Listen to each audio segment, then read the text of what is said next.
लक्ष्मी नारायण श्रीमन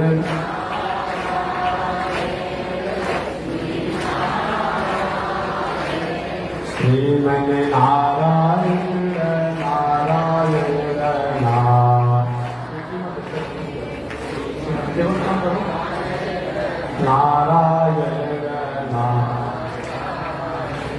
श्रीमन नारायण नारायण श्रीमन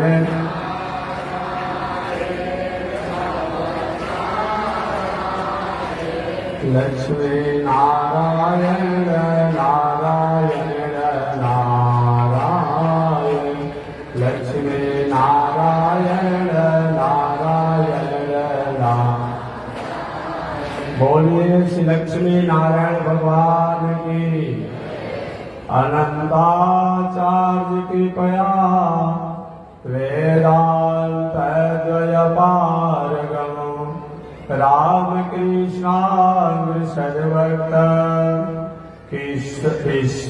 सेन मुनिं भजे कासायम यज्ञ सूत्र शुचिव पुषि तथा चौर्ध्वपुण्ड्रं च भाले यस्यास्ते दक्षहस्ते कलिकुमतिगिरीन्द्रेन्द्रवज्रं त्रिदण्डं संसाराग्ने प्रशान्त्यै मृतजलममलं दारुपात्रं पवित्रं श्रीविश्वक्सेनसूरे पदकमलयुगं श्रेयशेषं श्रयामि लक्ष्मीनाथसमारम्भा नाथयामुनिमध्यमाम् अस्मदाचार्यपर्यन्तां वन्दे गुरो परम्परां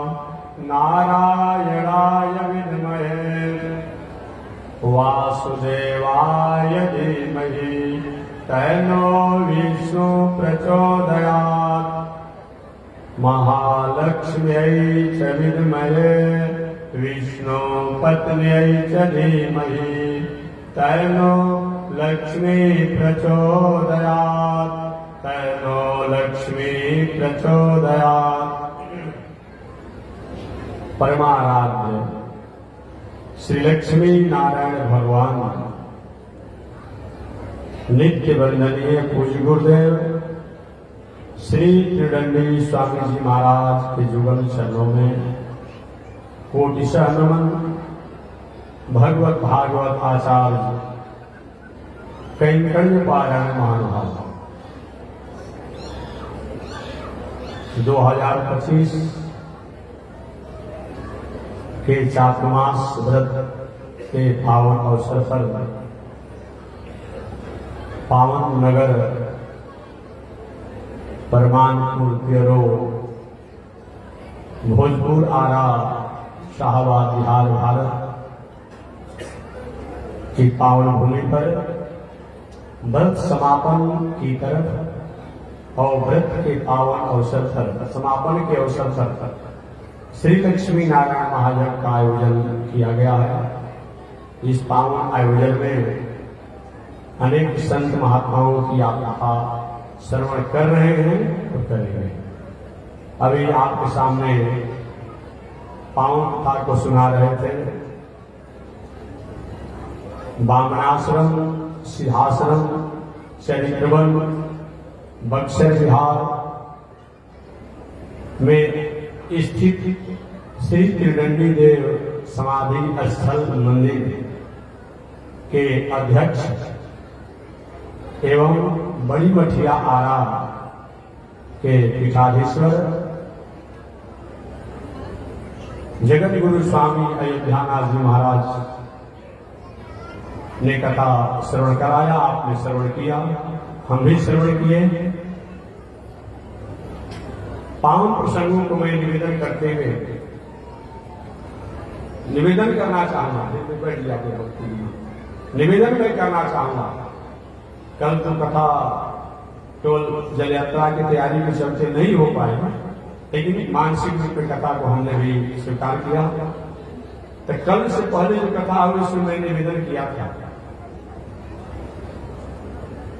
भगवान श्री कृष्ण जब अपने धाम जाने की तैयारी में थे। अजी भगवान का धाम का नाम क्या है? धाम कहते किसे हैं? यदि गत्वा न निवर्तन्ते तद्धामं परमं मम। ये भगवान ने स्वयं कहा है मेरा धाम क्या है? यदि गत्वा न निवर्तन्ते तद्धामं परमं मम। जहां जाने के बाद उन्हें संसार में लौट कर आने की कोई गुंजाइश नहीं हो, वही भगवान का धाम है। वो कौन सा धाम है? दिवीव चक्षुरागतम तद्विप्रासो विपन्नमयो जागेवांश समिंदते विष्णोर्यत् परमं पदम् पर्याप्तानंतराय सर्वयस्तमोतिरातम् मूर्तम् मद भवति। ये भगवान का धाम है। कौन है? दिवीव चक्षुरागतम तद्विप्रासो विपन्नमयो। जो हमेशा अमलात्मा विमलात्मा लोग इस धाम का चिंतन करते हैं और जिनको प्राप्त हो गया है वहां अपना निवास करते हैं, जिनको नहीं प्राप्त है उसकी प्राप्ति के लिए रात दिन अपनी साधना में लगे रहते हैं, वो भगवान का धाम है। इसी को हम लोग वैकुंठ भी कहते हैं, साकेत रूप भी कहते हैं, गोलोक धाम भी कहते हैं, मोक्ष स्थान भी कहते हैं, अनेक नामों से जाना जाता है। भगवान श्री कृष्ण 125 वर्ष की आयु को व्यतीत करने के बाद अपने धाम गोलोक धाम जाने की तैयारी में थे। 11 वर्षों तक लगभग भगवान श्री कृष्ण ब्रज, गोकुल, वृंदावन इत्यादि में 14 वर्षों तक मथुरा में रहे, 100 वर्षों तक द्वारिकापुरी में रहे। कुल मिलाकर के 125 वर्षों तक भगवान श्री कृष्ण इस संसार में रहे। जाने की तैयारी में है भगवान श्री कृष्ण अपने धाम में। अरे भगवान को भी कहीं जाना होता है क्या? जाना होता नहीं है, लेकिन जब नाटक करने के लिए आना है, लीला करने के लिए आना है, तो रंग मंच को तो छोड़ना ही पड़ेगा। जैसे कोई नाटक करने वाला व्यक्ति नाटक जब करता है तो पर्दा से भीतर अलग होता है, पर्दा के बाहर अलग होता है। तो पर्दा से बाहर अगर नाटक पूरा हो गया, ये नहीं कि अब हमेशा की उसकी सत्ता ही नहीं रहती है यहाँ पर। अरे जहां उसका घर है वहां तो रहबे करेगा, लेकिन पर्दा के सामने जो जिस नाटक को दिखा रहा था, जिस लीला को दिखा रहा था, और उस पर्दा के सामने वाले मंच पर, उस स्थान पर अब उसकी स्थिति नहीं है। उसी प्रकार भगवान को कहीं न जाना है न आना है। जाता तो वो है जो आता है, और आता तो वो है जो जाता है, लेकिन उनकी सत्ता तो अस्थायी है भगवान की। परंतु संसार में जिस शरीर को धारण करके उन्होंने संकल्प लिया था कि संतों के उद्धार, धर्म की स्थापना, दुष्टों का संहार, ये मेरा प्रतिज्ञा होगा। वो भगवान नंदनंदन, वसुदेव नंदन, देवकी नंदन, जसोदा नंदन बनकर के इस संसार में आए और लीला करके अपने स्वरूप से, वे अपने लीला स्वरूप से करके और अपने दिव्य स्वरूप में चले गए। भगवान का लीलाधाम जो है वहां चले गए। जैसे कभी कोई व्यक्ति किसी कार्यक्रम में जाता हो, आयोजन में जाता हो, तो वहां भले वह उस स्थिति में उस सत्ता के रूप में नहीं रहता हो, लेकिन जहां से आया है वहां उसकी सत्ता रहती है। तो भगवान इस संसार में दुष्टों को संहार करने के लिए, धर्म की स्थापना करने के लिए, संतों को मंगल करने के लिए आए थे। वह लीला काम लगभग पूर्ण हो चुका था। कुछ परिवार के बच्चे कुछ लोग थे, उनको भी वो लगभग समेटने को क्रम भगवान ने बना लिया। भगवान श्री कृष्ण अब सोचे अपने गोलोक धाम में चले, अच्छा रहेगा। उद्धव जी का आगमन हुआ। उद्धव जी के बारे में तो आप जानते हैं, उद्धव शब्द का अर्थ ही होता है उद जोड़ भाव से उद्धव होता है। उद माने उत्सुकता के साथ, शीघ्रता के साथ, ज्ञान के साथ, तन्मयता के साथ, उपासना के साथ, आराधना के साथ, प्रपत्ति के साथ, शरणार्थी के साथ जो परमात्मा की तरफ दौड़ रहा हो, परमात्मा में लय हो, परमात्मा में स्थित हो, परमात्मा में स्थापित हो, उसी का नाम का है उद्धव। उद धन भाव से उद्धव बनता है। उद्धव जी महाराज का आगमन हुआ द्वारिकापुरी में कि प्रभु मैंने सुना है आप अपने जाने की तैयारी में। कौन कहा? मैं जाने की तैयारी में, तो मैं अकेले यहां कैसे रहूंगा? मैं भी आपके साथ चल जाऊंगा। भगवान को दो अकेले आना अकेले जाना, अकेले आना अकेले जाना रहेगा। मैं अकेले आया अकेले जाऊंगा, तो ऐसा नहीं चलेगा प्रभु। एक साथ खाए हैं, एक साथ खेले हैं, एक साथ रहे हैं और अकेले आप जाएंगे। भगवान अगर मैं कहीं अकेले जाऊंगा तब क्या करेंगे आप? कि आप जाएंगे अकेले तो मैं आपको देखते देखते आपसे जाने से पहले मैं अपने जीवन को समाप्त कर दूंगा। भगवान को उधर से ही बताओ, मेरे साथ रहने की आनंद की अनुभूति अगर कहीं तुमको मैं करा दूं तो तुम क्या करोगे? उधर जी मैं प्रभु आपको छोड़ दूंगा, आपको मैं छोड़ दूंगा। भगवान श्री कृष्ण को जो तुम्हारा प्रश्न है, यही प्रश्न को एक समय एक बहुत बड़े उच्च कोटि संत जिनका नाम था, उन संत का नाम दत्तात्रेय जी था। वो दत्तात्रेय जी अवधूत संत, और वही दत्तात्रेय जी के सामने हम लोग के वंशज, जदुवंशियों के वंशज जो जदू महाराज हैं, वही जदू महाराज पहुंचे। जदू जी ने प्रणाम किया दत्तात्रेय जी को। आगे दत्तात्रेय ने मंगल कामना करते का,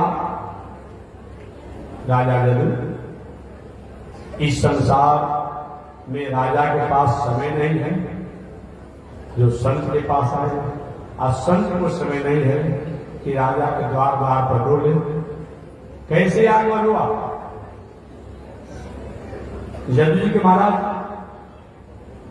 प्यासा जल की खोज में होता है, जल प्यासा की खोज में कभी कभी होता है।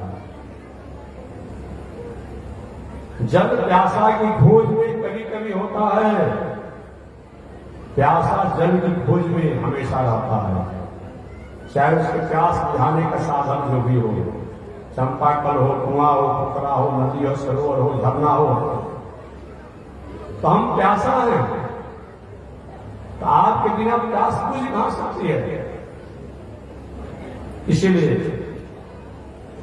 जदू ने क्या मैं आपके पास आया। आगे जदू ने कहा गुरु जी एक बात मैं जानना चाहता हूं। देखने में व्यवहारिक आपके पास कोई वस्तु व्यवस्था नहीं, लेकिन अनुभव करने पर, चिंतन करने पर यह होश समझ में आता है कि सारी दुनिया के वैभव आप ही के पास है। देखने में नहीं दिखाई पड़ता है, एक सब कुछ ऐसा क्या? आगे जदू जी ने प्रश्न भी किया और उत्तर भी दिया अपने से। महाराज आप नहीं कहना चाहेंगे कि हम साधु हैं, हम साधु हैं इसीलिए ऐसा होगा। आप ही साधु क्यों बने, हम साधु क्यों नहीं बने? आप ही साधु क्यों बने, हम साधु क्यों नहीं बने? जदू जी कहे आप यही कहना चाहेंगे हमें साधु बनने का तरीका सीखा है, मतलब आप ही साधु बनने का तरीका क्यों सीखा, हमने क्यों नहीं सीखा? आज के हम लोग जैसा संत महात्मा का थोड़ा उदास हो जाता, यही से बात किया जाता साधु से, कहीं आंसर। दत्तात्रेय जी मुस्कुराने लगे, कह जदू मैंने संसार में घूम घूम कर 24 लोगों को गुरु बनाया और 24 लोगों द्वारा अलग अलग प्रकार के अनुभव को प्राप्त किया। इसलिए कोई हमें माला लगा देता है, तो बहुत प्रसन्नता नहीं होती है, और कोई एक मुट्ठी धूल फेंक कर भाग जाता है तो कोई बहुत बड़ा अपमान नहीं मानता है। क्योंकि माला लगाना भी शरीर का व्यवहार है और एक मुट्ठी धूल फेंकना भी ये शरीर का भी व्यवहार है। इसके भीतर जो आत्मा है इसको उससे बहुत कुछ लेना देना नहीं है। अच्छा महाराज, आपने 24 लोग कौन कौन गुण बनाया, इसकी व्याख्या मैं कर सकता हूं। भगवान श्री कृष्ण ने कहा बोलो, मैं आपको वही कथा सुनाऊंगा जिस कथा को एक समय दत्तात्रेय जी ने जदू जी को सुनाया था। जिस प्रसंग को जदू जी के पूछने पर दत्तात्रेय जी ने सुनाया था, उन्हीं प्रसंग को मैं आपको सुनाऊंगा। आगे जो दत्तात्रेय जी ने जदू जी को सुनाया था, उन प्रसंग को भगवान श्री कृष्ण जो है उद्धव जी को सुना रहे हैं। वही कथा को बाद में चल करके श्री सुखदेव जी ने राजा परीक्षित को सुनाया। वही कथा को बाद में चल करके श्री सूत जी महाराज ने मिसाल में 88,000 ऋषियों को सुनाया। तो भगवान श्री कृष्ण और उद्धव जी का संवाद है। उस संवाद में भगवान श्री कृष्ण कहते हैं, उद्धव सुनो, न रूधयति मां जोग्यो न सांख्यम धर्म एव च न स्वाध्याय तपस्यागो निष्ठा पूर्तम न दक्षिणा व्रतानि यज्ञ छंदांसि तीर्थानि नियमाजमा जथावरुद्धे संसंगा सर्वसंगापहो हिमा न रोधयति माम जोगो। कहते इस संसार में जैसे सत्संग के द्वारा, जैसे कथा के द्वारा, जैसे प्रपत्ति के द्वारा, जैसे शरणागति के द्वारा, जैसे भक्ति के द्वारा हमको प्रसन्न किया जाता है, हमको प्राप्त किया जाता है, हमको वश में किया जाता है, वैसा सरल और सहज साधन दूसरा कोई नहीं है। न रोधयति माम जोगो न सांख्यम धर्म एव च। इतना ही नहीं, जो जोग से, जो साधना से, जो यज्ञ से, जो उपासना से, जो तीर्थव्रत से, जो पूजा पाठ से, जिन अपने विषम परिस्थितियों को हम कहीं संचालित नहीं कर पाते हैं, नियंत्रित नहीं कर पाते हैं, सफलीभूत नहीं कर पाते हैं, मंगल नहीं कर पाते हैं, शुभ नहीं कर पाते हैं, वह सत्संग के द्वारा सहजता से प्राप्त हो जाता है। कहते इतना ही नहीं, साधना के द्वारा, योग के द्वारा, सांख्य के द्वारा, धर्म पालन करने से, स्वाध्याय करने से, तपस्या द्वारा, त्याग द्वारा, पवित्र भावना से जग करने से, दक्षिणा के द्वारा, भगवान को जैसी मेरी प्रसन्नता नहीं होती है वैसी प्रसन्नता मुझे सत्संग के द्वारा होती है। इसलिए सत्संग को मैं अपना प्राण मानता हूं, अपना हृदय मानता हूं, अपना श्वास मानता हूं। उधो अतः जीवन में सत्संग होना चाहिए। आगे कहते हैं, जब जब भी जिन लोगों ने अपने कल्याण को प्राप्त किया है, सत्संग के द्वारा जैसे उन्होंने प्राप्त किया है और कहीं नहीं देखा जाता है। उदाहरण के रूप में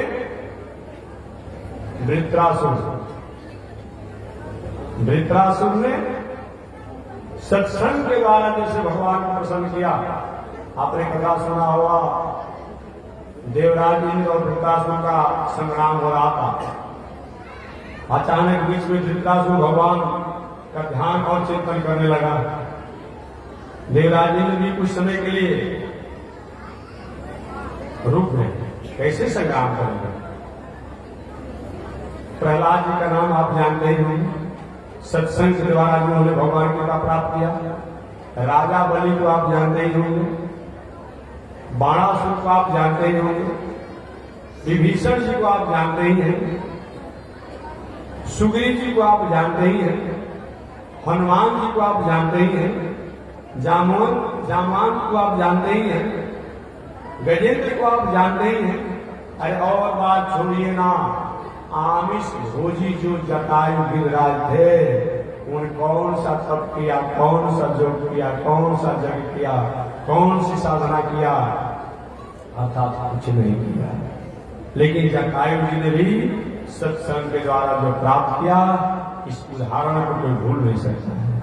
तुलाधार वैश्य का नाम आपने सुना होगा, रात दिन व्यवसाय करने वाले तुलाधार वैश्य उस तत्व के अधिकारी हुए जो तत्व को उस समय के उस कोटि के संत जाजली ऋषि ने नहीं प्राप्त कर पाया।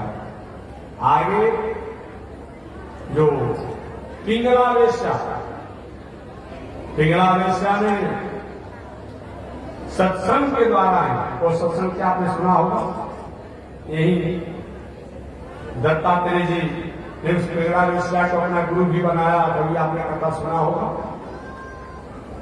गुरु केवल दत्तात्रेय रास्ते में जा रहे थे, पिंगला वेश्या एक दिन अपने आकारियों से नीचे से ऊपर जा रहे थे कोठा से, काहे के लिए, ग्राहक की प्रतीक्षा था कि कोई ग्राहक आएगा तभी उसकी कला कुशलता का प्रदर्शन को देखेगा और उसके बदला में कुछ उसको रुपया पैसा देगा।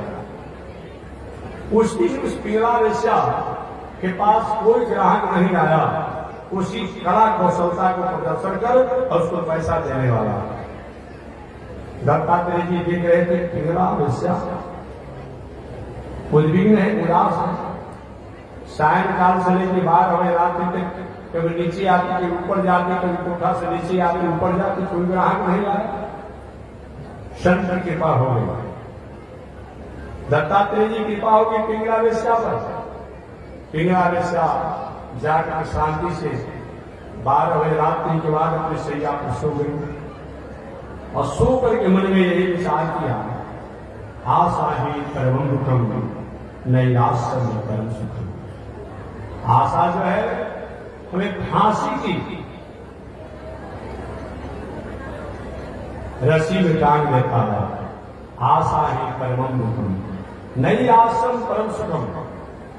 हम कर्म तो करेंगे, हम खेती व्यापार नौकरी अध्ययन अध्यापन करेंगे, परिवार पत्नी बाल बच्चों के साथ आप रहिए, लेकिन हमेशा मैं निवेदन करता हूं ये रहना बंधन नहीं है। विवाह करना, बाल बच्चों के साथ रहना, खेती व्यापार करना, नौकरी करना, अध्ययन करना, ये बंधन नहीं है। बंधन क्या है, उसके द्वारा जो हम रिटर्न और नहीं, उसके द्वारा हम जो रिबेट और रिटर्निंग जो चाहते हैं, ये हमारी बंधन का काम है। अब कहीं किसी को हमने एक कप चाय पिला दिया कभी रास्ते में चलते समय, तो हमेशा अरमान रहते हैं कि जब भी कभी मैं उसके रास्ते में जाऊंगा तो हमेशा हमको चाय पिलाएगा। यही हमारी परेशानी है। हम किसी को थोड़ा भी कोई उपकार कर देते हैं तो हमेशा उससे हमारी आकांक्षाएं बनी रहती है। ये जब तक नहीं जाएगा जीवन में शांति नहीं मिलेगी। एक बार एक महोदय जी ने हमसे पूछा था कि महात्मा जी शांति का क्या उपाय है, हमने कोई शांति को कह दिया। वो शायद हमसे ही जानना चाहते होंगे कि महात्मा जी का जिस नाम का जप कर दीजिए, यहाँ चले जाइए, यहाँ नहा लीजिए, शांति मिल जाएगी। और बताइए सब करने से केवल शांति मिलता? तो बहुत से लोग तो अयोध्या मथुरा काशी प्रयाग हरिद्वार वृंदावन में रहते हैं, उनको तो अशांत नहीं होना चाहिए, ऐसा होना चाहिए। एक पूछिए तो बहुत ऐसे लोग रहते होंगे। ये केवल तीर्थ में जाना चाहिए, ये हमारा क्या है, स्कूल है। केवल स्कूल में जाने से, नाम लिखाने से, बैठने से ही हम उत्तीर्ण हो जाएंगे, ये बात नहीं है। ये हमारी प्रक्रिया है। स्कूल में जाना पड़ेगा, नाम लिखाना पड़ेगा, बैठना पड़ेगा, लेकिन उसका अलावा भी अगर हम श्रम नहीं करेंगे, परिश्रम नहीं करेंगे तो हम उत्तीर्ण नहीं होंगे, परीक्षा में उत्तीर्ण नहीं होंगे। ठीक वही बात है, हमें तीर्थ व्रत यज्ञ दान पूजा पाठ ये सब करना चाहिए।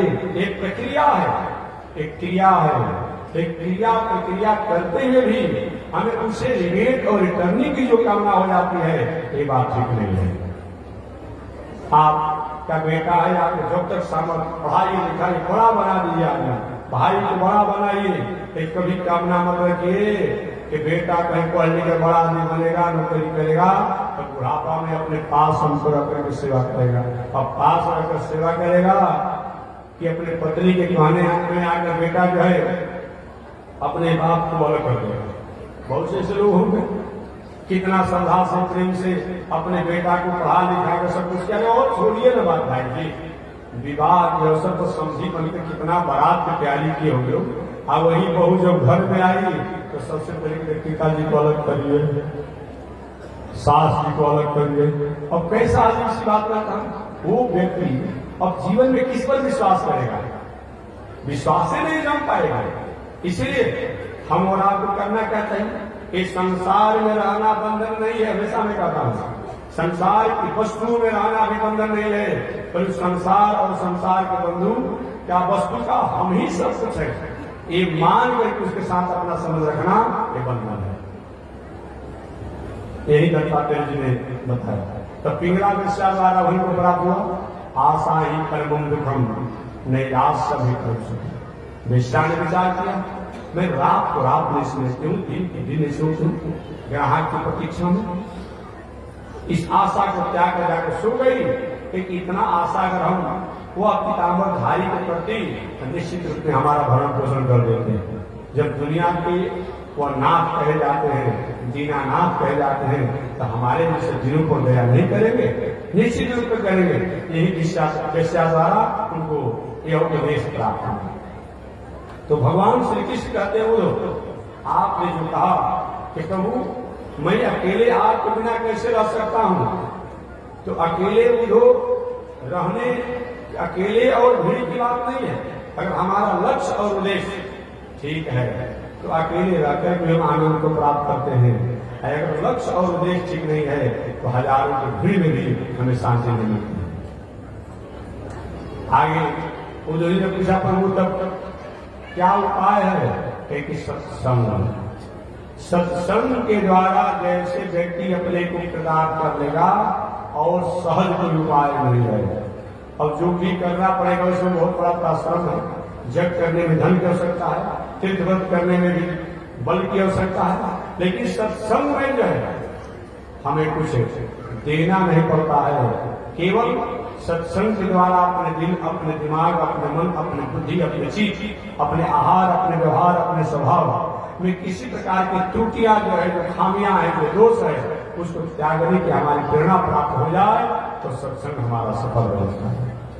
आगे भगवान श्री कृष्ण का उद्धव, इसलिए जीवन में व्यक्ति को चाहिए कि वह सत्संग का कभी भी त्याग नहीं करे। वदन्ति कृष्ण श्रेयांसी बहुली ब्रह्मवादिना तेषां विकल्प प्रधान्य मुताहो एक मुख्यता। इस दुनिया में ब्रह्मवादी महात्मा लोग अनेक साधनाओं के द्वारा अपना कल्याण मानते हैं। जो ज्ञानी लोग हैं ज्ञान के द्वारा मानते हैं, साधक लोग साधना के द्वारा मानते हैं, उपासक लोग उपासना के द्वारा मानते हैं, कर्मकांडी लोग कर्मकांड के द्वारा मानते हैं, ज्योतिषी लोग ज्योतिष के द्वारा मानते हैं, दैवज्ञ लोग दैवज्ञ के सिस्टमों के द्वारा, व्यवस्थाओं के द्वारा उदाहरण मानते हैं। लेकिन सही माने में मानव के कल्याण का सबसे सरल और सहज उपाय है, वो उपाय है भगवान श्रीमन नारायण की शरणागति, उनका सत्संग है। आगे भगवान श्री कृष्ण ने कहा उद्धव, इस दुनिया में जो भी वैभव आप देख रहे हैं उस सभी वैभव का प्रधान कारण है।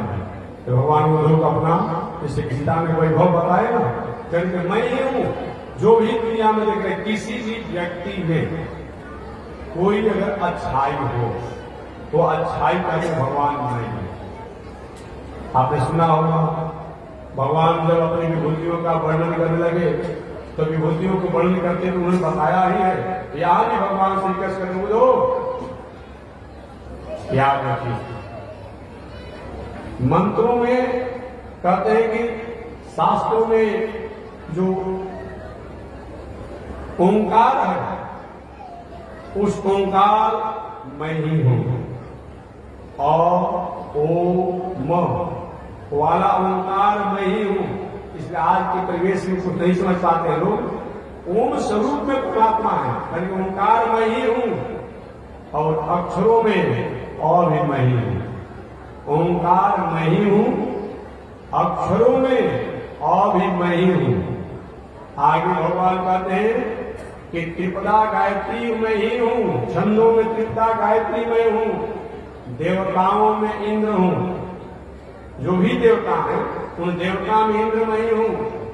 वसुओं में मैं अग्नि हूं, द्वादश आदित्यों में विष्णु हूं, एकादश रुद्रों में नील रोहित रुद्र हूं, और ब्रह्मवादियों में ब्रह्मर्षियों में मैं भृगु हूं, महर्षि नाम भृगु रहूं। आगे कहते हैं देवर्षियों में मैं नारद हूं, और राजर्षि में मैं मनु हूं। आगे कहते हैं गायों में कामधेनु हूं, सिद्धेश्वरों में कपिल हूं, और पक्षियों में मैं गरुड़ हूं। आगे भगवान कहते हैं प्रजापतियों में मैं दक्ष हूं। मैंने सीधी सी बात कह ही डाला, दुनिया में जो भी एक आदरणीय है भगवान कहते हैं वह मैं ही हूं। पितरों में अर्जुना हूं, दैत्यों में प्रहलाद हूं, प्रेमियों में अर्जुन हूं, नक्षत्रों में चंद्रमा हूं, राक्षसों में यक्ष और राक्षसों में मैं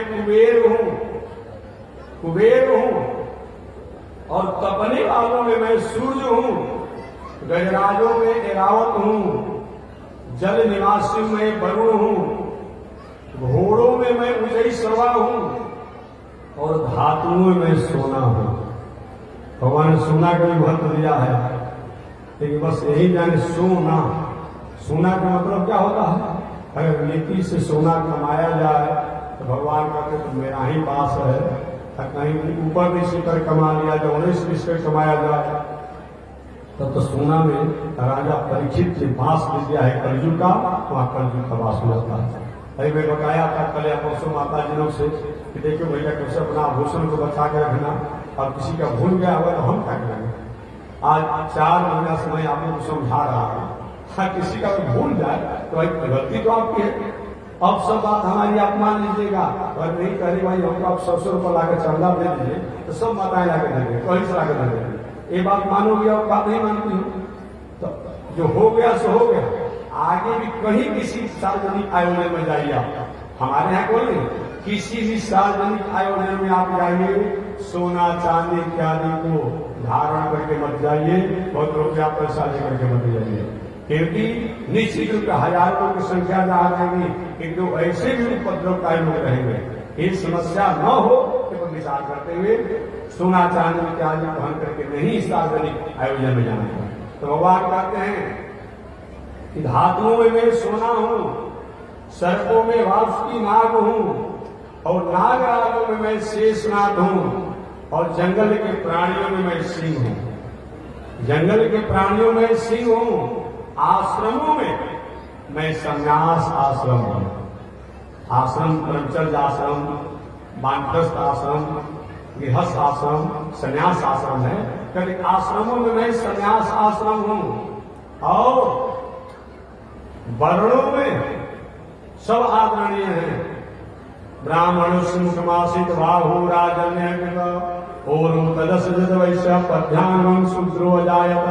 सब हम ही से बने हैं, सब हमारे द्वारा ही, सब हमारे अंग हैं, लेकिन वर्णों में मैं विद्वान ब्राह्मण हूं। और तीर्थे नदियों में गंगा हूं, जलाशयों में समुद्र हूं, अस्त्र शस्त्रों में धनुष हूं, और ऋतुओं में कहते हैं बसंत ऋतु हूं, और महीनों में मार्गशीर्ष अगहन हूं। आप लोग भले महीना आ जाने, लेकिन भगवान कहते हैं कि जो महीना जो होता है उसमें हम मार्गशीर्ष हैं। मार्गशीर्ष माने अगहन का महीना, अगहन का महीना हूं। नक्षत्रों में अभिजीत नक्षत्र हूं, और भगवान के जो अवतार है कहते हैं कि उन अवतारों में वासुदेव कृष्ण सब अपने बारे में कहते हुए, कवियों में शुक्राचार्य, और पुरोहितों में बृहस्पति में हूं। इसके बाद वशिष्ठ भी एक पुरोहित, उनका भी नाम आता है। युगों में सतयुग, वेदों में सामवेद। अभी कुछ दिन पहले एक महोदय जी ने अपनी बात कहा था, उन्होंने भाई जितना उनको जानकारी है उनको अनुसार उन्हें कह दिया था कि जो कथा प्रवचन इत्यादि में कुछ भजन व्यासों द्वारा जो कथा के अवसर पर गायन होता है, ये सब नहीं होना चाहिए। उन्हें पढ़े लिखे होकर ऐसा बात असहज करते हैं लोग, तो शायद पढ़कर भी कहीं प्रभु जी को कहीं किसी शाखा पर रख दिया। अरे भाई हमको गाने बजाने न आवे, ये बात अलग है। लेकिन भगवान कहते हैं कि मैं वेदों में सामवेद हूं। 4 वेद बताया गया है, ऋग्वेद, यजुर्वेद, सामवेद, अथर्ववेद है। तो वेदों में मैं सामवेद हूं। कैसे आपने कहा ये जरूर मैं बात कहूंगा, जो भी गायन करने वाले, चाहे जो व्यास हो या व्यास के सहयोगी हो, कथा व्यास हो, उनको ऐसा शब्द न गायन करना चाहिए जिस गायन के द्वारा समाज की संस्कृति, समाज का संस्कार, समाज की सभ्यता, समाज की मर्यादा कहीं चंचल हो जाए, अस्त व्यस्त हो जाए। ऐसा नहीं होना चाहिए, क्योंकि गायन जो है यही सामवेद है। तो सामवेद का मतलब जैसे हम जग में पवित्र होकर के ही जग की आयोजन करते हैं, नवरात्र के अवसर पर हम लोग पवित्र होकर काम करते हैं, तो गायन में भी मानना चाहिए एक तरह से सामवेद है। एक पवित्र हमारी शरीर होना चाहिए, पवित्र हमारी वाणी होनी चाहिए, और पवित्र हमारा जो वाणी द्वारा गायन होना चाहिए। कि यहाँ भगवान सामवेद के रूप में यहाँ रहते हैं, ये नकारा नहीं जा सकता है।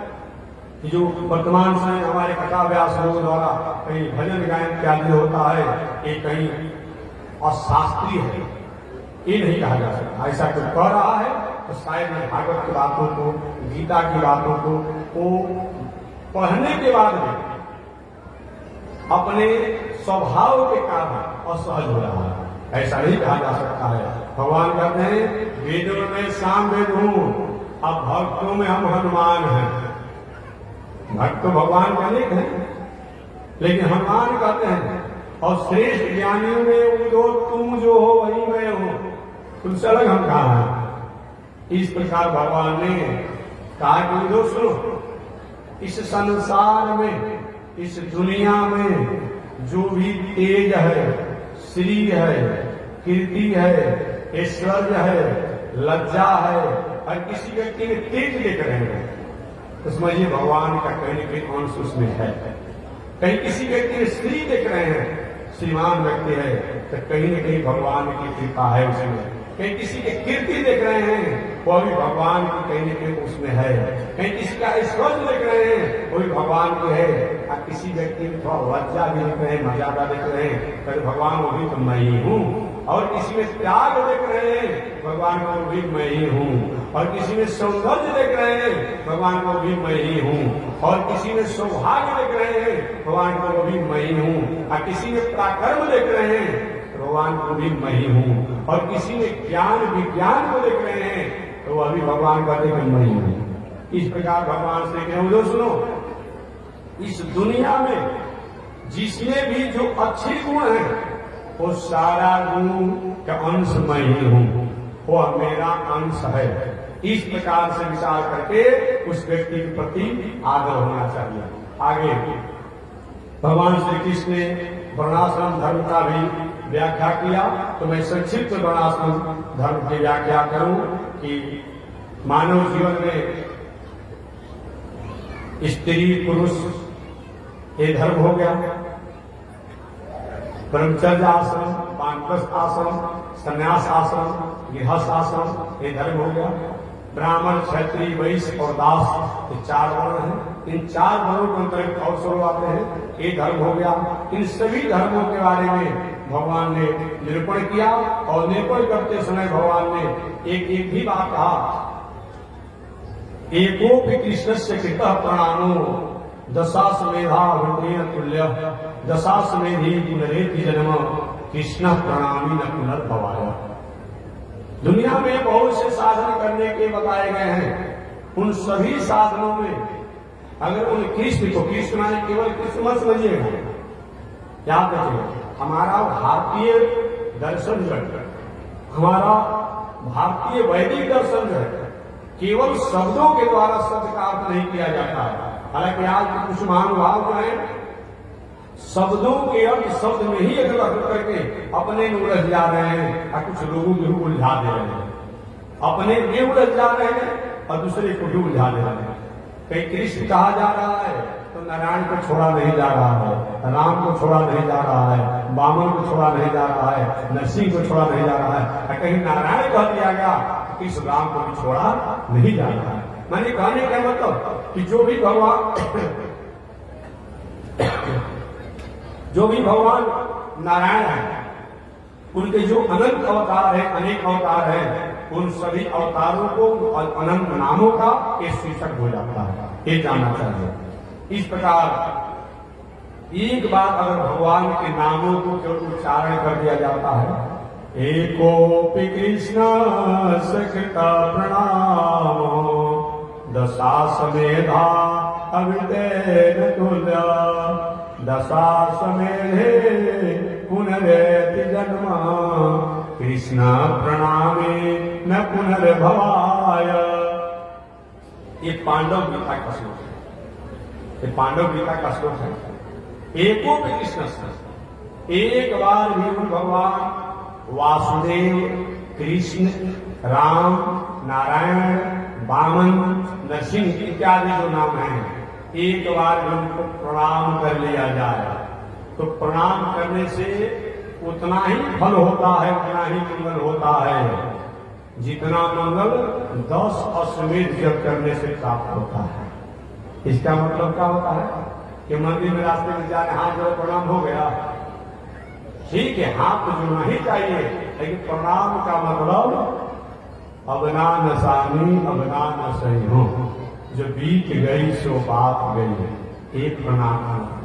प्रणाम का मतलब प्रणाम, प्रणाम का मतलब क्या होता है? प्र माने बड़े जोरों से, प्र माने बड़े जोरों से, जहां नतमस्तक होने के बाद, जहां शरणागत होने के बाद हमारे जीवन में किसी प्रकार की खामियां और त्रुटियां जो हो उनको त्याग करने की प्रेरणा प्राप्त होती हो, ऐसा अगर हम प्रणाम करते हैं तो सही वो प्रणाम है। तो ऐसा अगर प्रणाम कर लिया जाता है तो 10 अश्वमेध ही पुनरेति जन्म, 10 अश्वमेध जब करने वाला व्यक्ति हो सकता है कहीं डिफाल्टर किसी कार्यों में होकर के इस संसार के अनेक प्रकार के चक्रों में आने की संभावना बन सकती है। कृष्ण प्रणाम न पुनर्भवाय, लेकिन कृष्ण को अगर प्रणाम किया जाता है तो संसार में आने की गुंजाइश नहीं बनती है। इस प्रकार हमारे श्री वैष्णवाचार्यों ने एक अपूर्व बात कह दिया, और अपूर्व बात कहते हुए श्री वैष्णवाचार्यों ने कहा, भगवान से प्रार्थना किया, एक आल मंदार स्तोत्र में और वेदांत में भी संकेत किया गया श्री वैष्णवाचार्यों के वाक्यों को, तब दास सुख एक संगिना भवने सरस्वत पेट जन्मने इतरा बस थे सुमास्नभो दपि में जन्म चतुर्मुखात्मा तब दास सुखैक संगिना भवनेश्वस्वती कीट जन्मने।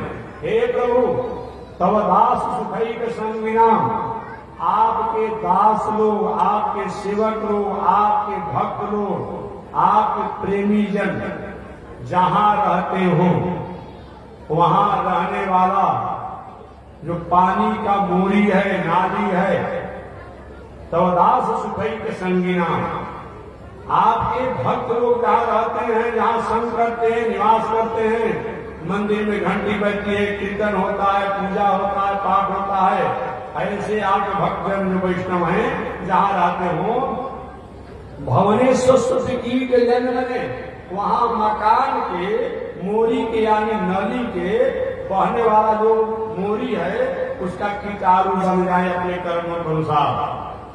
इतरा बस थे सुमास्नभो दपि में जन्म चतुर्मुखात्मना।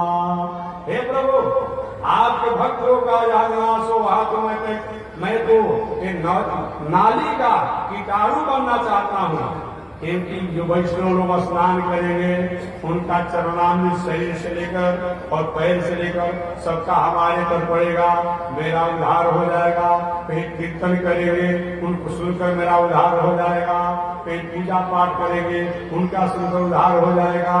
और इतना वसुदेव महाप्रभु इनसे अलग होकर के मैं चतुर्मुख ब्रह्मा नहीं बनना चाहता हूँ कि ब्रह्मा बन करके भगवान से परीक्षा लेने की मेरी भावना हो जाए, ऐसी मेरी कामना नहीं है कि हमारे श्री वैष्णवाचार्यों ने भगवान से प्रार्थना किया। इसलिए मानव जीवन में श्री भगवान श्री कृष्ण का उद्धव ऐसा विचार करते हुए व्यक्ति को निश्चित रूप में जो भी दुनिया में शक्ति और सत्ता हो मेरा स्वरूप मान करके और वहां रहे। और अपूज्यायत्र पूज्यन्ते पूज्या नाम चलति क्रम त्रिणी तत्र प्रवर्तन्ते दुर्भिक्षम मरणम भय। आगे कहते हैं चाहे कितना भी हमें लाभ लोभ हो, परंतु गलत तरीका से गलत सिस्टम से कहीं अपने जीवन में ही जीना चाहिए। और आगे कहते हैं ऐसा अगर जीवन जीने वाला व्यक्ति जो होता है तो धीरे धीरे वह अपने जीवन को आत्मकृतार्थ करता है। आगे भगवान श्री कृष्ण उद्धव वह तत्व को जानने के लिए 6 चक्रों का भेदन भी करना पड़ता है। हमारा 6 चक्र का भेदन क्या होता है कि 6 चक्र है क्या चीज, तो आप जानते होंगे एक आज्ञा चक्र होता है, एक मणिपूरक चक्र होता है, एक मूलाधार चक्र होता है। तो मैं संक्षिप्त में आपको निवेदन करूं कि प्राणायाम करते समय 6 चक्र भेदन का मतलब क्या होता है, संक्षिप्त में निवेदन करूं। प्राणायाम का मतलब तो जान ही गए होंगे आप लोग। प्राणायाम में क्या होता है, प्राणायाम का मतलब होता है ऐसे प्राणायाम को संधि विच्छेद किया जाता है तो प्राणायाम, इसको संधि विच्छेद जब करेंगे तो प्राण धन आयाम से प्राणायाम, प्राण धन में प्लस प्राण धन आयाम से प्राणायाम। तो प्राण धन आयाम का मतलब क्या होता है, हमारे शरीर में अनेक प्रकार की वायु हैं जिन वायु के द्वारा हमारा शरीर संचालित होता है।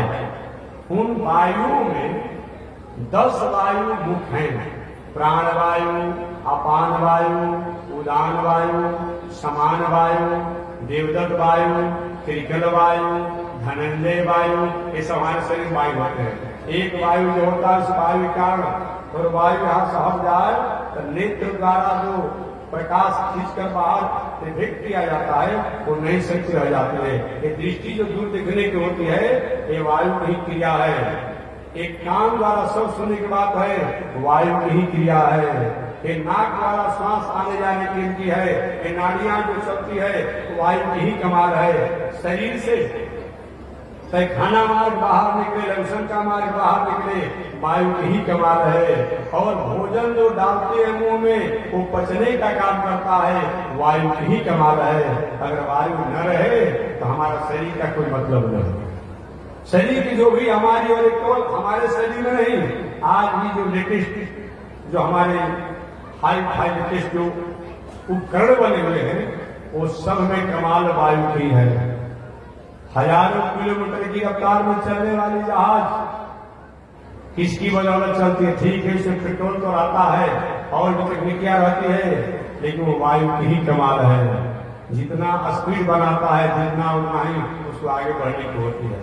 वहां भी वायु कर सकता है। और जो रॉकेट भेजे जा रहे हैं अलग अलग ग्रहों पर उसमें जो वायु की ही कमाल है। और बात छोड़िए ना, ये अनेक प्रकार के जो विवाह शादी में बम इत्यादि जो छोड़े जाते हैं विवाह शादी उत्सव महोत्सव में, वो भी उसमें इन वायु की ही प्रक्रियाओं को स्थापित करके जो विस्फोटक होने के लिए फैलने के लिए सारी क्रिया किया जाता है। मतलब दुनिया का जो भी काम है वो सब वायु पर ही संचालित है। इसको इसीलिए एक प्राण वायु का मतलब कि हमारे शरीर में अनेक वायु जो है, उन अनेक वायु में जो प्राण वायु जो है उस प्राण वायु को आयाम देना, विराम देना, विश्राम देना, उसका नाम क्या है, प्राणायाम। कैसे प्राणायाम करते समय कैसे करना चाहिए, सबसे पहले तो आप एक पवित्र आसन पर बैठ जाए। आसन अनेक बताए गए, पद्मासन, सिद्धासन और भी आसन है। और आसनों को करने में परेशानी हो रही हो कि पुराने हो गए, पद्मासन से बैठेंगे ठेहुना में कुछ दूसरा की समस्या आ जाएगा, कमर में समस्या आ जाएगा, तो सुखासन बैठिए। सुखासन का मतलब पलस्ती लगा करके, कम से कम पलस्ती लगा करके बैठ करके नासिका छिद्रों से वायु को खींच करके और रोक दीजिए। तो खींचते समय जो काम है उसको हम लोग कुंभक, पूरक और रेचक कहते हैं। तो खींचने की प्रक्रिया हो, खींच कर जब उसको हम पूरक के बाद रोक देते हैं तो रुका रह जाता है, एक उसके बाद धीरे धीरे छोड़ते हैं, रेचक कहलाता है। तो सांस को नासिका छिद्रों से खींच करके और खींच करके उसको सबसे पहले पेशाब इंद्री जो है, तो पेशाब इंद्री और नाभि के बीच में एक चक्र होता है और एक चक्र जो होता है नाभि के पास होता है, एक चक्र जो होता है हृदय के पास होता है, एक चक्र जो होता है कंठ के पास होता है, एक चक्र जो होता है ललाट पर होता है और एक चक्र जो होता है तालू पर होता है। इस प्रकार 6 चक्र हमारे आप होते हैं। किसी को कहते हैं भाई 6 चक्र तुमने भेदन कर दिया, क्योंकि 6 चक्रों के भेदन करके ज्ञान प्राप्त हुआ है। ये प्राणायाम करते समय सबसे पहले एक भागवत अनुसार हमारे आचार्य कहते हैं कि प्राणायाम करते समय उस प्राणायाम को हम मूलाधार चक्र में सबसे पहले ले जाएं। जब श्वास को खींचते हैं तो श्वास को खींचते समय इसको मूलाधार चक्र में ले जाएं। मूलाधार चक्र क्या है कि गुदा मार्ग द्वार, जो पैखाना का द्वार जो है और जो लघुशंका का द्वार है, तो पैखाना द्वार से थोड़ा सा ऊपर और लघुशंका मार्ग जो है उस लघुशंका मार्ग से नीचे एक क्या है, ये मूलाधार चक्र कहलाता है। तो वहां सबसे पहले वायु को स्थापित करें और फिर वहां से वायु को आगे उठाते समय स्वाधिष्ठान चक्र में ले जाएगा। स्वाधिष्ठान चक्र का मतलब क्या होता है, जो पेशाब इंद्री जो है इसका मूल भाग है, तो पेशाब इंद्री के ऊपर के भाग को इसको स्थापित करें। पुनः उस वायु को आगे वहां से बढ़ाते हुए मणिपूरक चक्र में ले जाएं, नाभि के यहाँ से वायु को उठाकर ले जाएं। पुनः उस वायु को वहां से उठाने के बाद अनाहत चक्र में ले जाएं, अर्थात ये हृदय स्तर पर इसको बताया गया है। अब पुनः उस वायु को विशुद्ध चक्र को ले जाएं, एक गर्दन होते हुए जिसको कंठ कहते हैं, यहां से ले जाकर ललाट तक ले जाएं और पुनः उस वायु को एक भ्रू मध्य, यहाँ जिसे तालू हम अपनी भाषा में कहते हैं, ऐसे साधना करने वाला व्यक्ति जब तक इच्छा हो वो उसके द्वारा प्राणवायु को रोक करके ध्यान चिंतन करे। अगर नहीं इच्छा हो तो बड़े बड़े जो भी साधक लोग, अब इच्छा जब बन जाती है कि संसार में रहने की इच्छा नहीं है तो अपने प्राण को नीचे आने ही नहीं देते हैं और यही से प्राण का क्या होता है, निकल जाता है। यही सिस्टम है। तो कहते हैं कि बुधो इस योग साधना द्वारा भी मुझे प्रसन्न किया जा सकता है। आगे कहते हैं एक बात और साधक को होना चाहिए, गुणाधिकार नुक्रोशम गुणधामा मैत्री सामान विक्षेत्र तापेरभिभूयते। 4 वो जीवन में व्यवहार होना चाहिए।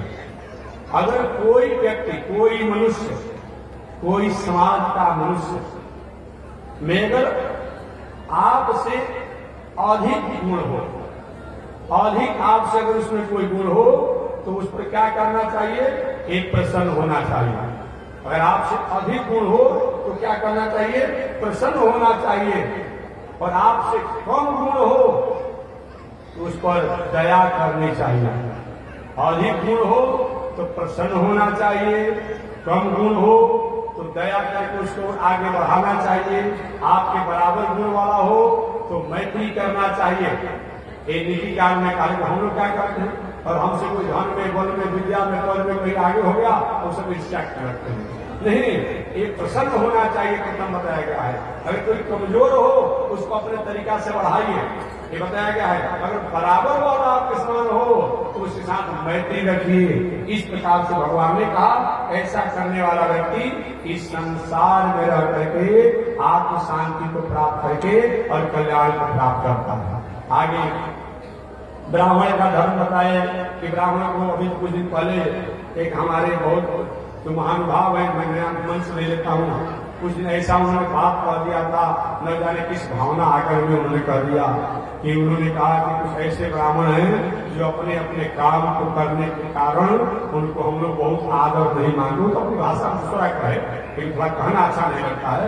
उन्होंने कुछ लोगों का नाम लिया कि कुछ ऐसे लोग हैं जिनको जिसको उपाध्याय जी को, चौबे जी को बहुत नाम मान लेंगे, लेकिन नहीं, वो महानुभाव अपनी बात कह सकते हैं, लेकिन शास्त्र कहता है कि सही में ब्राह्मण का धर्म है। क्या धर्म है? दान देना, दान लेना, अध्ययन करना, अध्ययन कराना, जग करना, जग कराना। तो भाई अगर कोई ब्राह्मण विद्वान अगर दान ले लिया तो कैसे छोटा कैसे हो गया भाई? यहाँ तो हम शास्त्र कहता है, वेद कहता है, मनु जी कहते हैं, भागवत का सब कहता है, दान देना, दान लेना, जग करना, जग कराना। ये बताया गया है। अध्ययन करना, अध्ययन कराना, अध्ययन करना भी, अध्ययन कराना भी। कैसे आप कह सकते हैं? इसके अनुसार ब्राह्मण का स्वभाव होता है, ये 6 गुण तो ब्राह्मण होता ही है, उसके साथ ब्राह्मण का स्वभाव मन और इंद्रिय जो है बस में होना चाहिए, संयम होना चाहिए, संतोष होना चाहिए, क्षमा होना चाहिए, दया होना चाहिए, सरलता होना चाहिए, भगवान का भक्त होना चाहिए, सत्य होना चाहिए, पवित्रता होनी चाहिए, तपस्या में होना चाहिए। ये ब्राह्मण के गुण बताए गए हैं। यह आचरण अगर दूसरे में भी पाया जाए, चाहे क्षत्रिय हो, वैश्य हो, या और जो भी हमारे देश के पूरे विश्व के जो प्राणी हो, अगर मान लीजिए देश के नहीं बाहर का हो, और उसमें एक गुण पाया जाता है कि सदाचारी हो, क्षमावान हो, दया वाला हो, संतोष वाला हो, भक्ति वाला हो, पवित्रता से रहने वाला हो, ऐसा अगर पाया जाता है तो अभी ब्राह्मण के समान आदरणीय है। बात से आदरणीय है। दूसरा बताएगा क्षत्रिय का धर्म तेजवान होना चाहिए और बलवान होना चाहिए, वीरता का प्रदर्शन करने वाला होना चाहिए और लोगों से उदार होना चाहिए। आपने सुना है ना, एवं कौन तो राजा थे, नाम भूल रहे हैं, कौन थे जी, कि जो एवं कबूतर के लिए शिवी, राजा शिवी थे, एक कबूतर के प्राणों को रक्षा करने के लिए अपने शरीर को बलिदान देने के तैयार हो गए। हम लोग क्या जी, सिंह जी का मुर्गा का फार्म कृपया पधारिए। अरे सिंह जी यही काम करेंगे? बताइए। आपके वंशज जो है क्या किए? एक कबूतर की रक्षा करने के लिए अपने शरीर को बलिदान देने के तैयार हो गए। आप यही कहेंगे तो हम सिंह जी की बात नहीं करते हैं, एक उदाहरण को बोले बता दिया। हम आते कहीं के देखते थोड़ा आश्चर्य हो जाता है। अब लिखा है मिश्रा जी के, पाणे जी के, तिवारी जी के मुर्गा का फार्म में कृपया पधारिए। और बताइए, और पाणे जी का उनको काम नहीं होगा, तिवारी जी का, मिश्रा जी में नहीं, ऐसा होता होगा ना, थोड़ी सी तो विचार नहीं मिल बातों पर कि भैया रोकने वाले कब होते हैं? आप सब्सिडी लेते हैं, कहीं महाराज सब्सिडी मिलता है तो कैसे छोड़ देंगे? सब्सिडी ले लीजिए, मिल रहा है तो, लेकिन वह बहुत हक में नहीं रहेगा। करोड़ों रुपए की सब्सिडी मिलेगा, आज यही घर द्वार सब्सिडी से दलाल मकान गाड़ी घोड़ा लेकर के और थोड़ा आराम करना चाहेंगे, डॉक्टर साहब कहेंगे फेल, लीवर फेल, हार्ट, और वही में सब्सिडी गायब हो जाएगा। क्या मतलब होता है? बताइए। इस प्रकार हिंसा करके और जीवन जीना चाहिए? नहीं, इसमें विचार होना चाहिए। तो क्षत्रिय को स्वभाव से उदार होना चाहिए, सहनशील होना चाहिए, क्षमाशील होना चाहिए, उद्योगशील होना चाहिए, परिश्रमी होना चाहिए, भगवत भक्त होना चाहिए, ऐश्वर्य वाला होना चाहिए और ब्राह्मण विद्वानों का भक्त होना चाहिए। एक क्षत्रिय का स्वभाव है। एक गुण अगर दूसरे में भी पाया जाए वो भी उसी के समान आदरणीय है। वैश्य का धर्म क्या है? भगवान की भक्ति, दान के स्वभाव, सदाचारी, विद्वानों के प्रति भक्त, धन कमाने में प्रबल लालसा और सबके सहयोग की भावना, और दास कहलाने वाले लोग और बाकी जितने लोग हैं, जितने भी लोग हैं, इन सब का धर्म होता है कि सभी लोग कहीं बिखरे हुए हों, भटके हुए हों, उनको पकड़ करके, जुटा करके, समझा करके, बुझा करके और आप एक जगह बांधिए, ये आपका काम है, दास लोग का काम होता है। इस प्रकार होना चाहिए। किसी में बैर बरमनस हो रहा हो, आप संदेश लेकर के समझा बुझा करके उनको एक अच्छे मार्ग में लगाइए। गाय की, विप्र की, देवता की, संत की, शास्त्र की, देवता की, संस्कृति की रक्षा करिए और संतोष से जीवन जिए। ये दास यानी और से सभी गणों का धर्म है। आगे ब्रह्मचारी का धर्म बताया गया है कि ब्रह्मचारी को जब कोई संस्कार संपन्न होकर के गुरुकुल में रहना चाहिए, आचार्य की आज्ञा पाकर वेद का अध्ययन करना चाहिए, सदाचार से जीवन जीना चाहिए, पवित्रता के साथ रहना चाहिए, अग्नि, सूर्य, आचार्य, गौ, ब्राह्मण, गुरु और देवता की उपासना करनी चाहिए।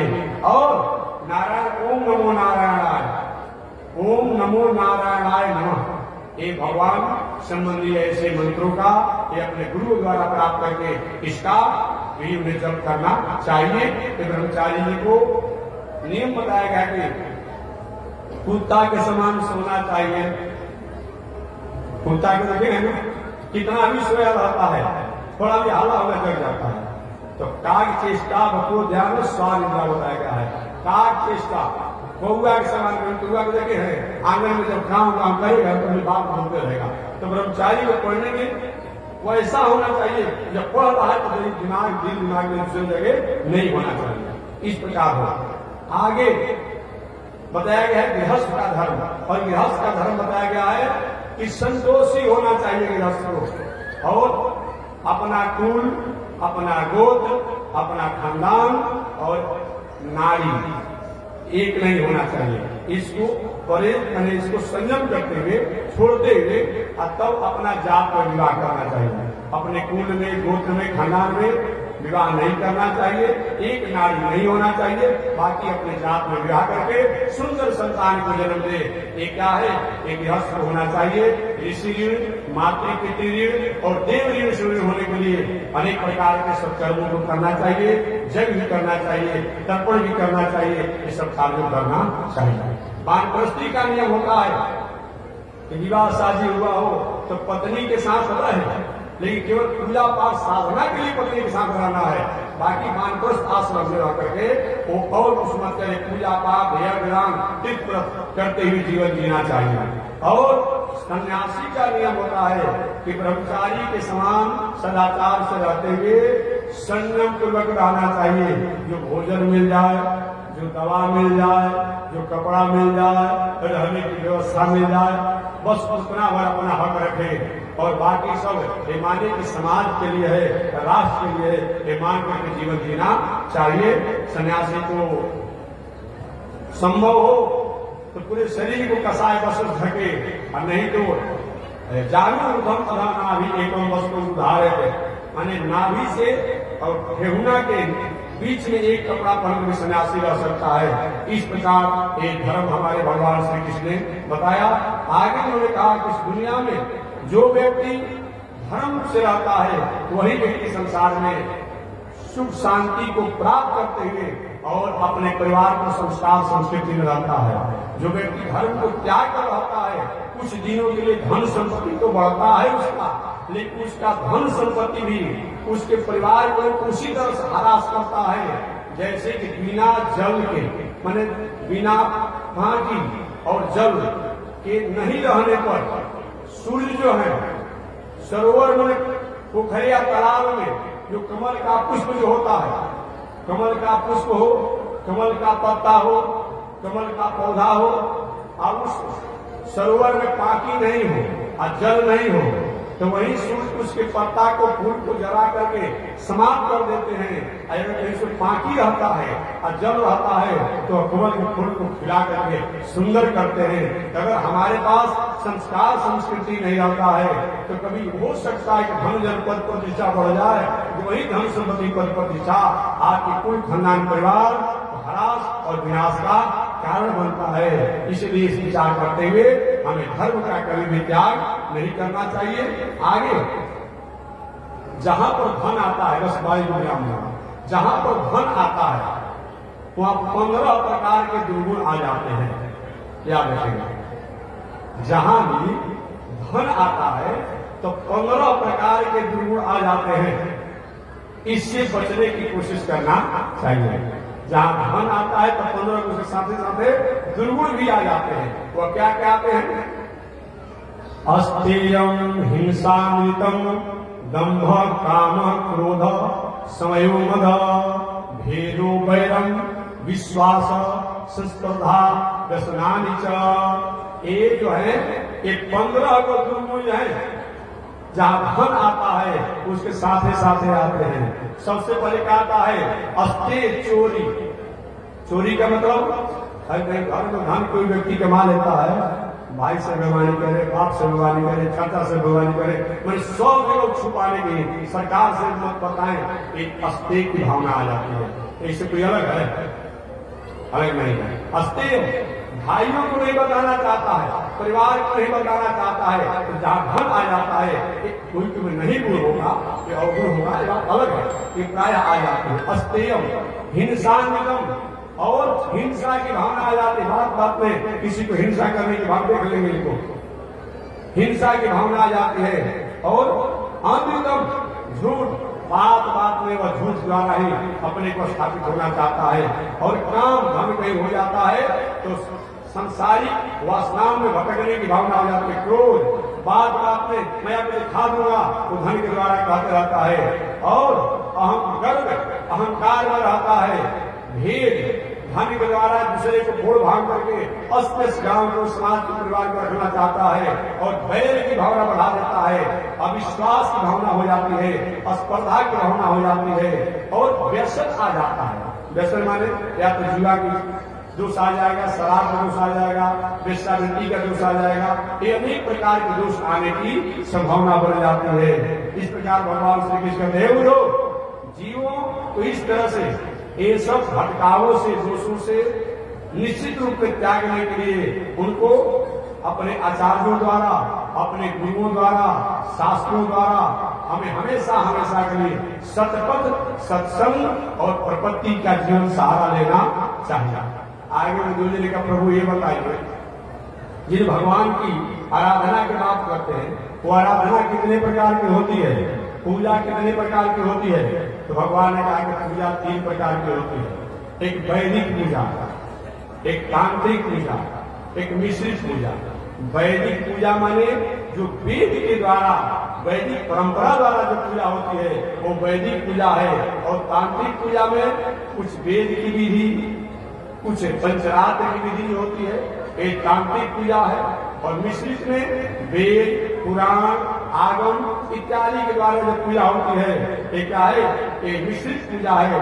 आज के समय में, वर्तमान समय में एक प्राय अधिक से अधिक लोग जो है एक मिश्रित पूजा भी हो रहा है। और कोई पूजा हो रहा है, एक वेद का मंत्र सुनाया गया, एक पुराण का मंत्र सुनाया गया, एक पंचरात्र का मंत्र सुनाया गया। इस प्रकार से पूजा की प्रचलन चल रही है। तो शास्त्र में 3 प्रकार की पूजा बताया गया है, एक वैदिक पूजा, एक मिश्रित पूजा और एक तांत्रिक पूजा। शास्त्रों में विशेष मानव को कल्याण करने वाला जो है वह वैदिक पूजा है, उसके अभाव में और कोई किया जा सकता है। आगे भगवान को प्रणाम करने को भी बताया गया है कि 8 अंगों से प्रणाम करना चाहिए। कहीं मंदिर में जाना चाहिए, 8 अंगों से प्रणाम करना चाहिए। जैसे किसी घंटा को जमीन पर सुता दिया जाता है, लेटा दिया जाता है, उसी प्रकार से कई मंदिर या संत महात्मा के यहाँ 8 अंगों से प्रणाम करना चाहिए। पुरुषा, शीर्षा, दृष्टिया, मनसा, वत्सा, पद्भ्याम, कराभ्याम, जानुभ्याम प्रणाम अष्टांग उच्यते। सबसे पहले पुरुषा, अगर शरीर स्वस्थ हो तो, अब एक ठेवना में गाय में रोग हो, अब सूर्य को प्रणाम करे कोई नस इधर घसक जाएगा तो क्या होगा? ऐसा मत कीजिएगा। स्वस्थ हो तो सबसे पहले पुरुषा।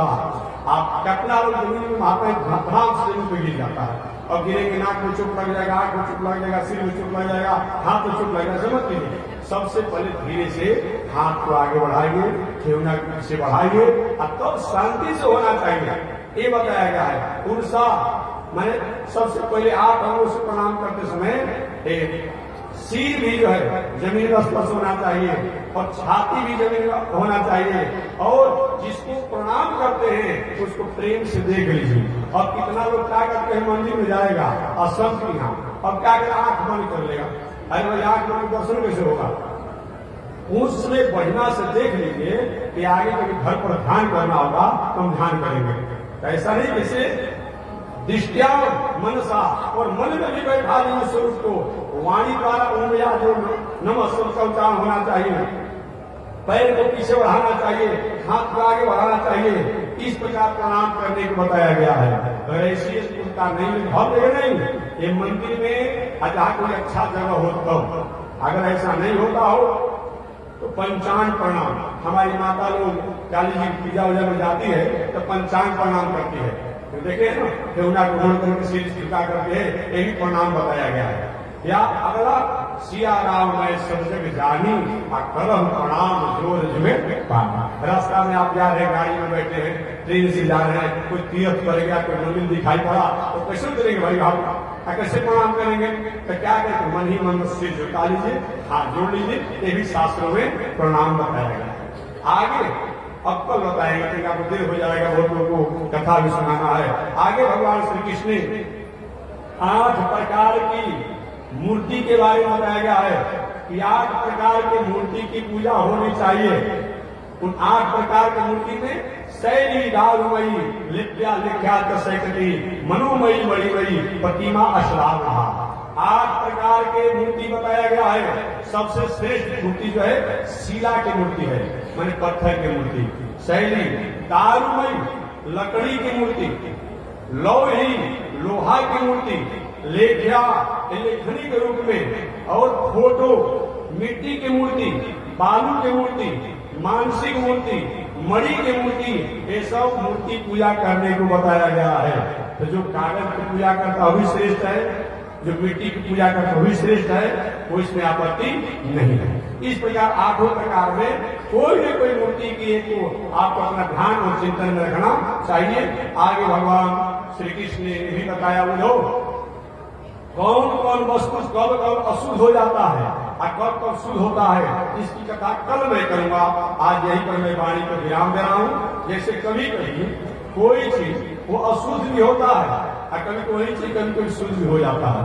जैसे विवाह हो, शादी हो, कोई उत्सव हो, महोत्सव हो, जप हो, और कोई साधु सभा हो, सम्मेलन हो, सोसाइटी हो, कोई समाज राष्ट्र में कोई विषम परिस्थिति आ गई हो, नौका में, बस में, ट्रेन में इत्यादि की यात्रा कर रहे हो, कहीं मान लीजिए आप स्नान किए हो और कोई व्यक्ति जो है स्नान नहीं किया है और कहीं उससे आपका स्पर्श हो गया, क्या आप अशुद्ध हो गए?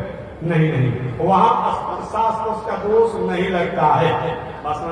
हॉस्पिटल में कहीं आप गए और देखते वही डॉक्टर क्या किया, एक मुर्दा को वो सिंहासन देख लिया, एक व्यक्ति को भी देखा, क्या दोष रहेगा?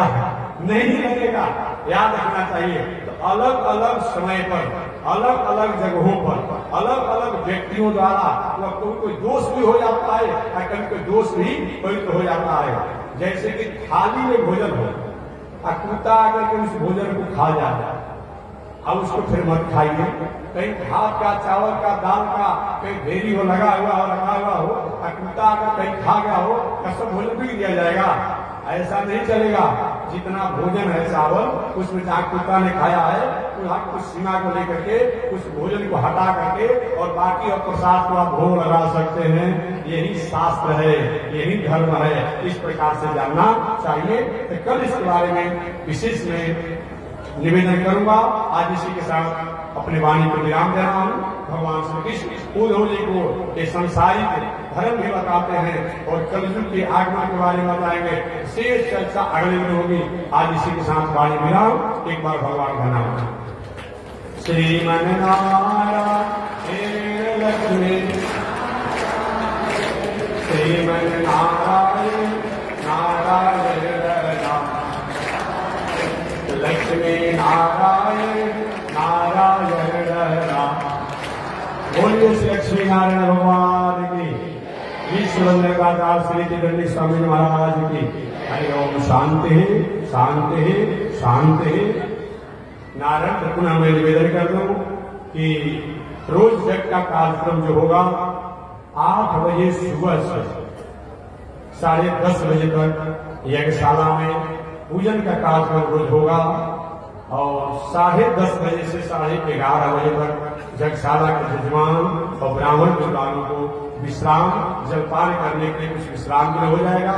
11:30 बजे से 2 बजे तक यज्ञशाला में पूजन हवन पाठ इत्यादि का कार्यक्रम होगा। 2 बजे से 4 बजे तक पुनः यजमान और ब्राह्मण विद्वानों को विश्राम और पुनः 4 बजे से लेकर के 6:30 बजे के बीच में यज्ञशाला में हवन पूजा पाठ इत्यादि का कार्यक्रम होगा।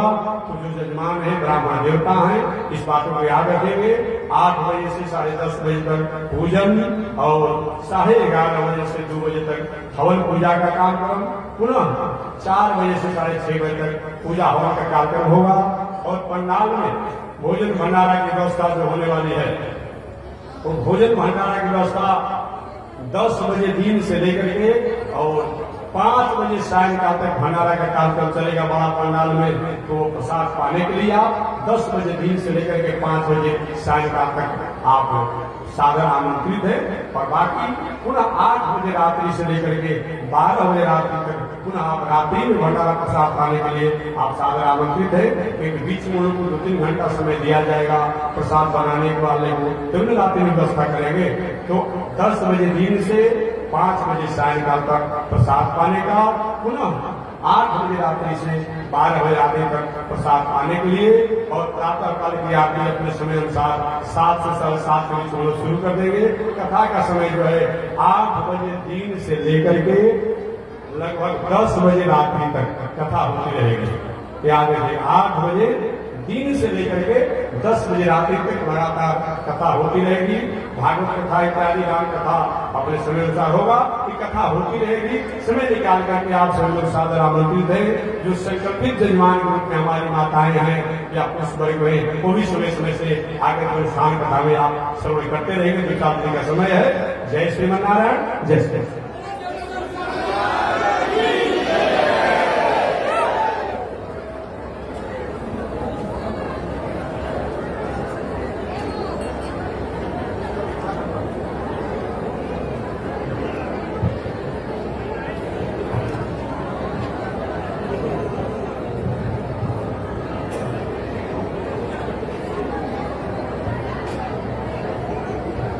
नारायण। ओम चंद्रमा मनसो जात चक्षु सूर्यो जायत श्रोत्रात्मायुषुकाणसुखादग्नियदायत श्रीश्रुते लक्ष्मी शोधन्यायो रात्रे पार्श्वे नक्षत्राणरूपमस्मिनो व्याप्तम् इष्टैनिघाणां मोमयि घाण सर्वलोकं मयि घाण। लक्ष्मी नारायण भगवान की श्री चरणी स्वामी महाराज की हरि ओम। शांति शांति शांति। 10 बजे रात्रि तक कथा होगी। हमारे संत महात्मा विद्वान आए हैं। आप कथा के लिए अपने अनुकूलता देकर सादर आमंत्रित है।